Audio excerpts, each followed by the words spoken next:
Guys आमच्याकडे बनत आहे मिरची तळलेली, तुम्ही बघू शकतात. आणि ही पुरी सोबत भाजी सगळं बनलेलं आहे.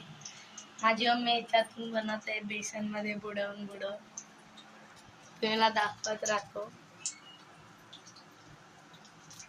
सो गाईज तुम्ही रेसिपी बघू शकता. ती बेसन मध्ये पहिले मिरची काढायची, मग नंतर त्याच्या बिया काढायच्या आणि मग बेसन बनवून त्याच्यात टाकायचं बेसन मध्ये आणि मग तळत ठेवायचं. किती मिनिटं जसं होतील तसे अंदाजाने, जसं होईल तसं.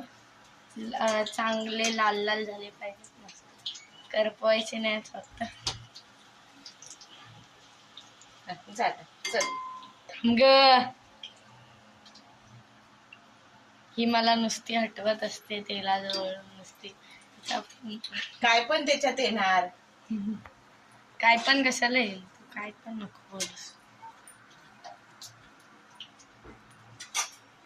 5-10 मिनिटं लो फ्लेमवर ठेवायचं, थोड्या वेळाने मग फास्ट फ्लेम करून तळायचं.